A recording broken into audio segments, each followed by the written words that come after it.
السلام عليكم أعزائي التلاميذ، مرحبا بكم.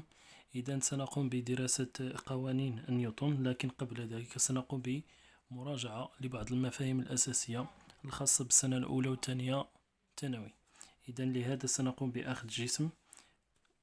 إذا بسم الله نبدأ. نأخذ جسم يقوم بحركة فوق مستوى أفقي sur un plan horizontal خاضع لمجموعة من القوى. إذا نقوم بجره فوق مستوى أفقي.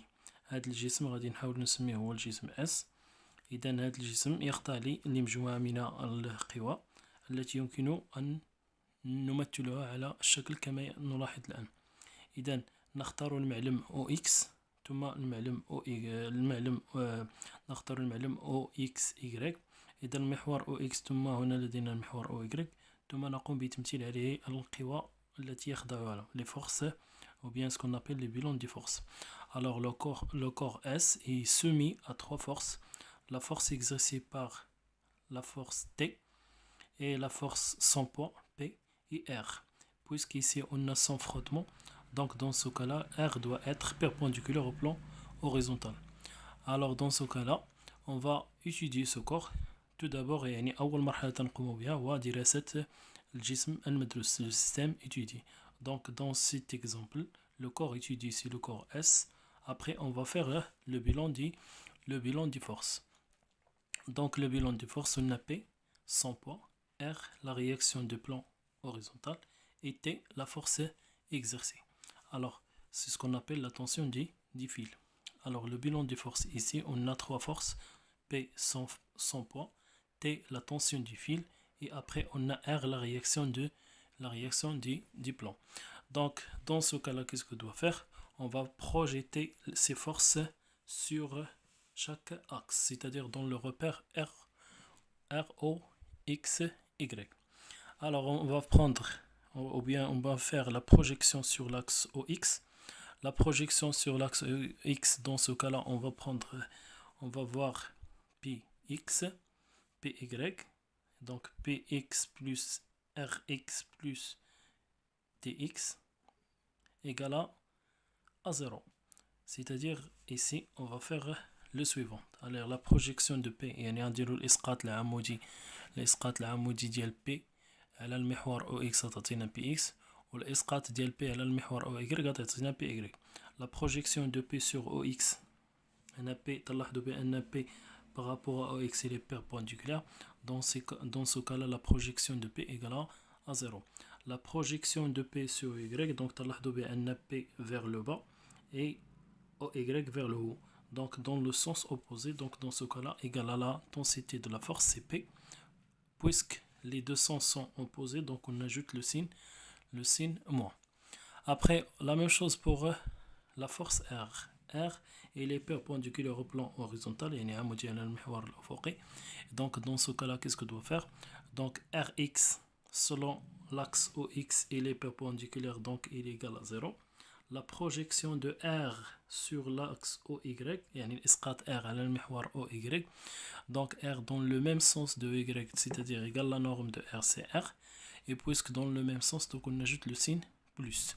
Donc R égale à Rx selon OX égale à 0, selon OY égale à plus R. On passe maintenant à projeter le T. Donc la force, la tension du fil, الإسقاط ديال T على المحور OX و Y.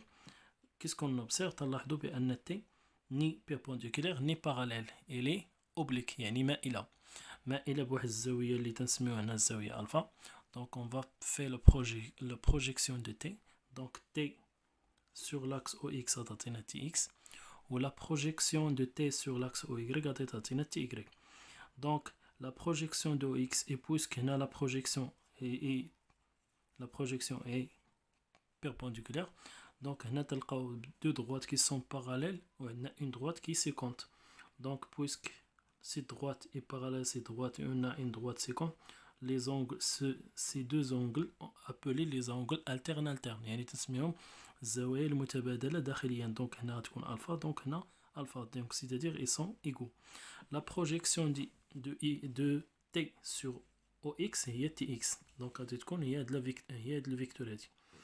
Alors Tx par rapport à alpha représente le côté adjacent. Donc on va utiliser ce qu'on appelle le cosinus. Donc cosinus alpha, dans ce cas-là, cosinus alpha égale à quoi? Égale le côté adjacent, c'est-à-dire Tx sur l'hypoténuse. L'hypoténuse, c'est la norme de T. Et puisque Tx dans le même sens de Ox, c'est-à-dire ici on ajoute plus. Donc Tx égale à quoi? Tx égale à T fois cosinus alpha. يعني أن T تساوي T de X تساوي T fois cosinus alpha.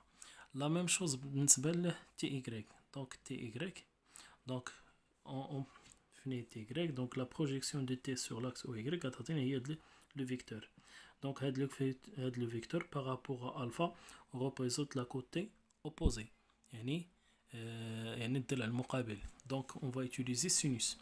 Donc sinus alpha dans ce cas-là égale à quoi? Égale le côté opposé. Le côté opposé c'est Ty sur T. La norme de l'hypoténuse c'est T. Donc ici, qu'est-ce que doit faire? On va déterminer Ty. Donc Ty égale à T fois sinus alpha. إذن هنا غادي نلقاو la projection de T. La projection de T égale à Tx selon OX égale à plus T cosinus alpha. Et la projection de T sur l'axe OY غتعطينا plus T sinus alpha كما شفنا هنا. cosinus alpha تساوي Tx على T و sinus alpha égale à Ty sur T. هذه في لو كا فاش يكون عندنا les frottements ou bien négligeables, c'est-à-dire sans frottement. Alors on va prendre un autre exemple, mais dans ce cas-là, le mouvement se fait avec frottement. On va prendre le cas où le corps il existe dans un plan incliné. Alors on a la même chose, on a un corps S qui glisse sur un plan incliné, avec frottement bien sûr, et incliné par rapport à un angle alpha. On lance le corps S, le point de départ de point A, avec une vitesse initiale V0 égale à 0, donc dans ce cas-là, lorsqu'il glisse, il se met à un certain nombre de forces. Donc le système étudié, tout d'abord le système étudié, c'est le corps S. Après, on va voir le système étudié, c'est le corps S. Le bilan de force, donc la force exercée par le plan incliné, c'est ce qu'on appelle R. Mais ici on a avec frottement, c'est-à-dire R se compose de deux composantes. La composante normale, toujours il est perpendiculaire au plan de glissement, et maintenant RT, ou bien ce qu'on appelle la force de frottement, l'état de le sens inverse du sens du mouvement. Donc c'est-à-dire Rn plus Rt égale à R. La deuxième force c'est son poids, c'est-à-dire P. Après, qu'est-ce qu'on doit faire? Donc le système étudié ici est le corps S. Le bilan des forces dans ce cas-là, c'est on a dit P, son poids, R, la réaction du plan. Alors on va faire la même chose que précédent, c'est-à-dire on va faire la projection de ces forces sur l'axe OX et OY. Alors bien sûr, R égale à RX et RY. La projection, ici, désolé, c'est sans flèche. Alors, la projection de R sur l'axe OX, elle donne RX. Donc RX égale à RX, c'est-à-dire dans l'axe OX, la projection de R à l'axe OX va donner R de T. Ou R de T, c'est F. C'est ce qu'on appelle la force de frottement. Et puisque la force de frottement, ou bien R, la composante tangentielle, elle est dans le sens opposé de OX, c'est-à-dire on va ajouter moins. Donc on égale à moins F. On a la projection de R sur l'axe OY, Rn, et Rn dans le même sens de OY, c'est-à-dire égal à plus Rn. Alors on passe maintenant à projeter P aussi sur l'axe OX et OY. Alors ici on a P toujours il est perpendiculaire au plan horizontal, c'est-à-dire sur cet axe l'axe horizontal. La projection de P, alors on va projeter le P. La projection de P sur l'axe OX, elle donne PX. Et la projection de P sur l'axe OY, elle donne PY dans ce sens-là. Alors, qu'est-ce qu'on remarque d'après la figure? Que, donc, ici, on a la projection de P sur l'axe OY, c'est P. Et puisque ces deux droites sont parallèles, et ça, c'est une droite séquente, donc l'angle qui existe ici, c'est alpha. C'est la même chose qui existe ici, c'est-à-dire les angles alternes. Donc, PX par rapport à alpha représente le côté opposé. Donc, on va utiliser là la sinus. Sinus alpha égale à quoi? Égale le côté opposé, c'est P de X. Sur l'hypoténuse, c'est droite, c'est P. Alors, c'est-à-dire P de X égale à P sinus alpha. Et la même chose pour PY. Alors, PY, c'est cette vecteur. Il est dans le sens opposé de Y. Et ici, on a alpha représente le côté adjacent. C'est-à-dire, on va utiliser cosinus. C'est-à-dire, cosinus alpha égale à quoi? Égale à moins PY. Pourquoi moins? Parce que PY, il existe dans le sens opposé de Y. Donc, sur l'hypoténuse, c'est-à-dire P. Alors, ici, moins PY égale à quoi? Égale à P cosinus alpha. Donc, PY égale à moins P cosinus alpha. Donc, PY égale à moins MG cosinus alpha. Donc, PY égale à moins MG cosinus alpha. Et Px égale à quoi? Égale à mg sinus alpha. Donc on a trouvé Px et Py. Alors,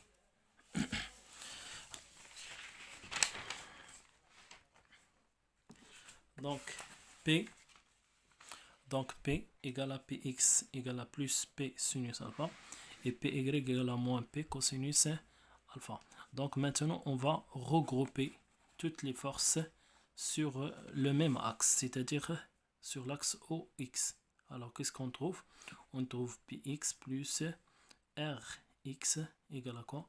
Égale à 0. C'est-à-dire la somme des forces extérieures égale à quoi? Égale à la vecteur nu. C'est V est constante. Donc, dans ce cas-là, Px plus Rx égale à 0. Alors, Px égale à quoi? Égale à mg sinus alpha, c'est-à-dire on remplace Px par mg sinus alpha, plus Rx, on a trouvé que Rx égale à donc on a trouvé que Rx égale à moins F, donc ici c'est moins F, égale à quoi? Égale à 0. C'est-à-dire si on cherche à déterminer la force de frottement, donc dans ce cas-là, F égale à quoi? Égale à mg sinus alpha. يعني لا تنقلبوا على la constante de frottement égale à mg sinus alpha. Si on a bien sûr G, toujours on a G, c'est on trouve dans les exercices, c'est 10 newton, c'est 10 kg par newton.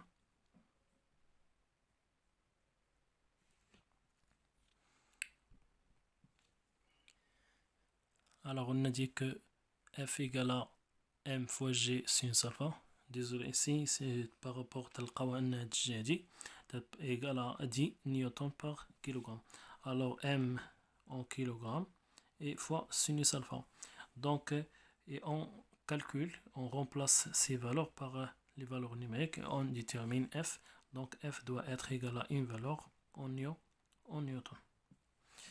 La même chose, on peut le faire pour la projection de ces forces sur l'axe OY. Donc la projection des forces sur l'axe OY, on trouve que sur l'axe OY, on trouve Px, Py plus Ry égale à 0. Donc Py, on a dit Py égale à moins P cosinus alpha plus Rn égale à quoi? Égale à 0. Si on cherche aussi à déterminer Rn, donc Rn égale à quoi? Égale à P cosinus alpha égale aussi mg cosinus alpha. Donc, on a trouvé Rn égale à cette valeur. On a trouvé que F, la force de frottement, égale à mg sinus alpha. Donc ici, si on veut déterminer l'intensité de la réaction du plan, R égale à quoi? On a le vecteur R égale à le vecteur Rn plus le vecteur Rt. Donc égal à quoi? Donc si on veut déterminer la norme de R, égale à racine carrée de Rn carré plus Rt carré. Donc égal à quoi? Égal à racine mg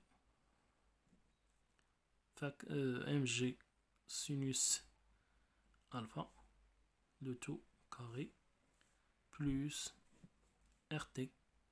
RT c'est quoi? RT c'est mg, Rn c'est mg cosinus alpha, le tout à la puissance 2. C'est-à-dire R égale à F plus Rn, c'est-à-dire R égale à la racine de Rn carré plus Rn. Donc, il faut aussi savoir que K, c'est ce qu'on appelle la constante de frottement. La constante de frottement, ou bien le coefficient de frottement, égale à quoi? Égale à la tangente phi. Phi, c'est l'angle de frottement. Donc, égale à phi égale à la Fn, c'est-à-dire la force de frottement sur Rn. Alors, dans ce cas-là, si on veut déterminer l'angle de frottement, égale à tangente moins 1 fois K.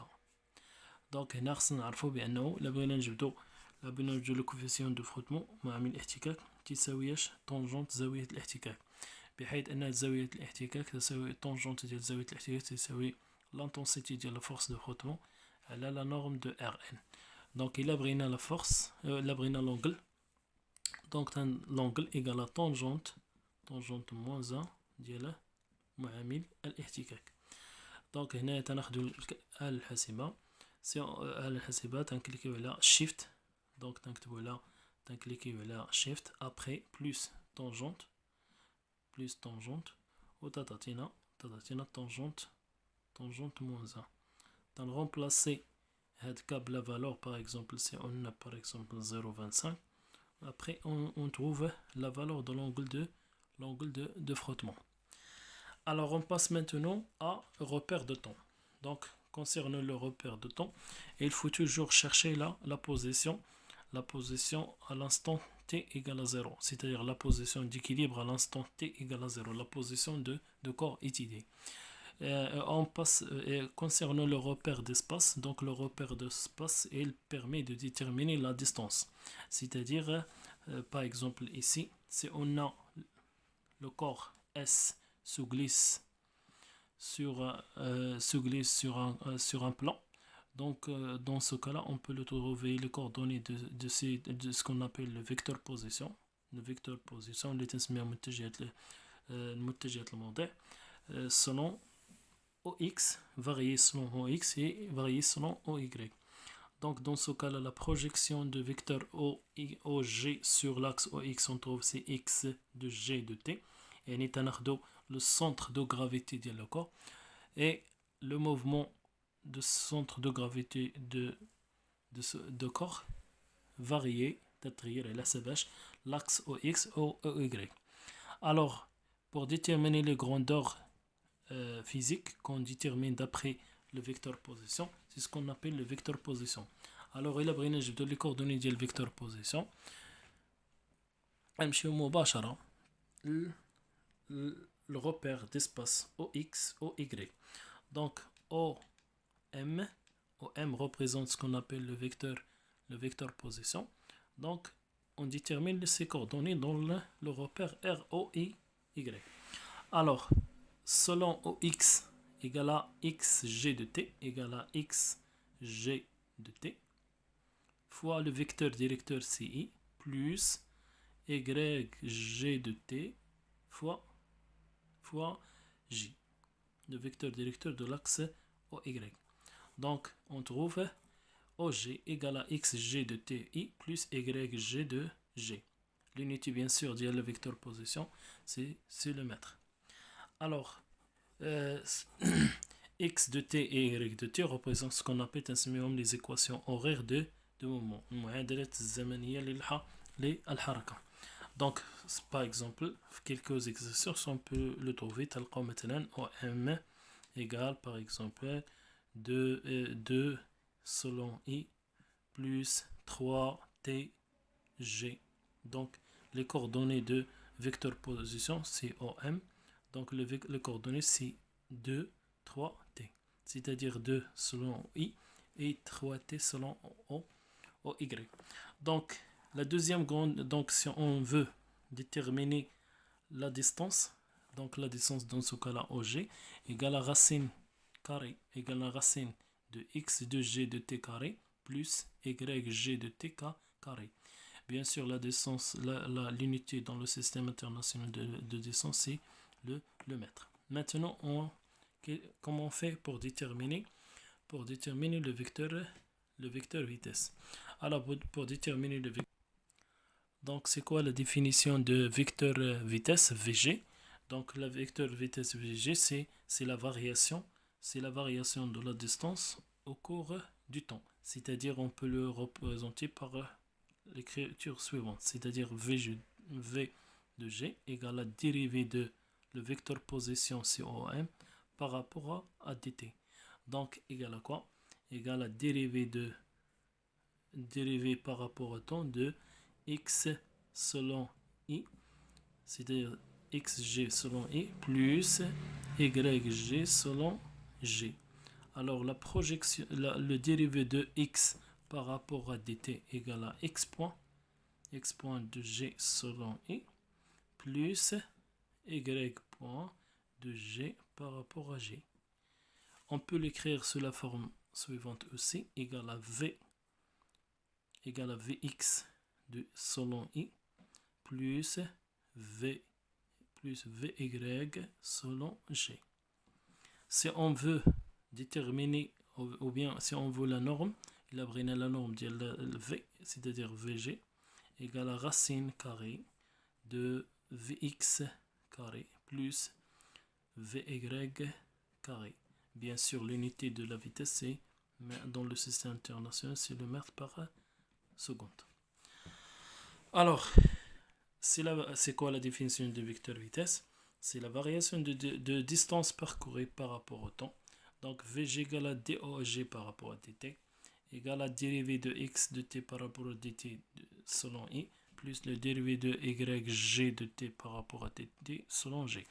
Ça égale à x point selon I, plus dérivé de yg par rapport à dt, c'est y prime, y point. Donc, on peut l'écrire aussi, x point c'est vx, et y point égale à vy. Donc, v bien sûr, vx de t et vy de t représentent ici les équations horaires de vitesse. C'est la même chose pour déterminer la norme de la vitesse v.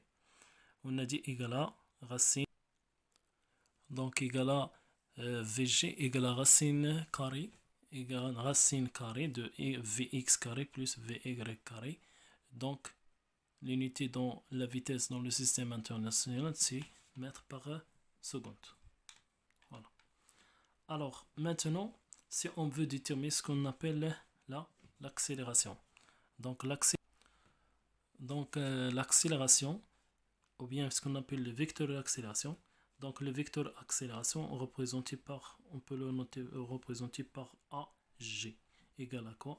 Égale à dérivée de la vitesse de G par rapport à dt. Égale à quoi? Égale à, c'est quoi V? On a dit V égale à V, le vecteur V de G égale à quoi? Égale à Vx selon I plus Vy selon G. Donc, dv par rapport à dt égale à quoi? Égale la dérivée de Vx par rapport à dt selon le vecteur unitaire, vecteur directeur I, plus dvy par rapport à dt selon le vecteur directeur g. Donc la dérivée de la vitesse par rapport à dt, c'est ce qu'on appelle ax selon I plus le vecteur, le dérivé de v par rapport dvy par rapport à t, ce qu'on appelle l'accélération y à y selon g. Donc AG vecteur égale à quoi? Égale à AX de i plus AY de g. Alors si on veut déterminer la norme de AG, donc AG égale la même chose que précédente, c'est racine carrée de AX carré plus AY carré. Alors la norme, ou bien la norme, il s'écrit sous la forme suivante. Donc on passe maintenant. L'unité, bien sûr, l'unité dans le système international de l'accélération, c'est mètre par seconde carré. Ou bien on dit mètre fois seconde moins 2. Alors, donc, égal à dérivée de x égale à, ou bien on peut décrire la forme suivante. Donc, la dérivée, l'accélération, c'est dvg par rapport à dt égale à aussi dérivée carré de OG par rapport à dt. OG, on a dit c'est le vecteur position. La dérivée seconde, يعني la dérivée تانية مشتقة تانية égale à dérivée de xg par rapport à dt plus d carré de y par rapport à dt carré. Donc la dérivée seconde de xg c'est x de point, ou la dérivée carré de y par rapport à dt carré c'est y de point. X de point représente AX et Y de point représente AY. Donc la norme de AG égale à racine carrée de AX carré plus AY carré. L'unité bien sûr c'est le mètre fois seconde moins 2. Ici AX et AY représentent sont des composantes de l'accélération de AG. Alors maintenant on passe à les lois de Newton. Ce sont des lois très importantes, il faut le comprendre. Donc la première loi de Newton. Alors la première loi c'est, il dit que c'est la vitesse de g, c'est-à-dire la vitesse de centre de gravité d'un corps, égale à constante, implique que la somme des forces extérieures doit être égale à vecteur nul. Ça c'est ce qu'on appelle la première loi de Newton. Alors on passe maintenant à la deuxième loi de Newton. Donc la deuxième loi de Newton, il dit que la somme des forces extérieures égale à MAG vecteur. C'est-à-dire la somme des forces extérieures égale à M. M c'est la masse du corps, fois l'accélération de centre de gravité du corps. وهذا هو le très important اللي غادي نشوفو فاش في الدروس ديال la mécanique. Mais il faut faire attention, on peut utiliser هذا فاش في le mouvement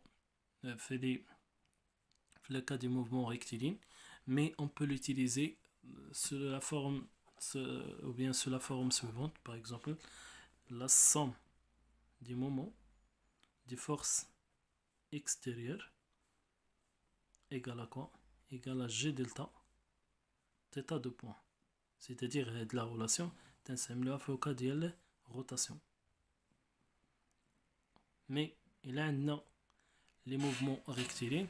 Dans ce cas-là, de la relation. Donc la somme des forces extérieures égale à MAG. La troisième loi de Newton, maintenant, la force ou bien l'intensité de la force exercée de le corps A sur B égale à la même intensité de la force de B sur A égale à G. G représente la constante de gravitation universelle fois la masse de A sur la masse de B sur D carré. وهاد la relation on a déjà vu في tronc commun. Donc par exemple, si on prend deux corps ponctuels, il y a deux corps ponctuels على شكل نقطة، نسميو هذا le corps A وهذا le corps B. Donc اش يقول la loi de gravitation universelle que le corps A exerce une force sur le corps B et le corps B aussi il exerce une force sur le corps A. Alors, c'est la distance entre les deux forces, عندهم même intensité ou عندهم le sens opposé. عندهم même intensité, c'est-à-dire l'intensité de la force l'intensité de la force exercée de A sur B égale l'intensité de la force exercée par B sur A égale à quoi? égale le centre, égale une constante G appelée la constante de gravitation universelle fois la masse ديال le corps الأول fois la masse ديال le corps الثاني B sur la distance entre les deux. هنا puisque les corps sont ponctuels يعني la distance entre les deux غتكون هي هذه وترفعوها كاري يعني D carré. Mais attention, parfois on trouve تلقاو واحد le corps اللي هو ponctuel et un autre corps sphérique. Donc نسميو هذا A نسميو هذا B. Alors le corps A ponctuel, le corps B sphérique. Et un corps sphérique est caractérisé par le rayon R, on peut l'appeler RP.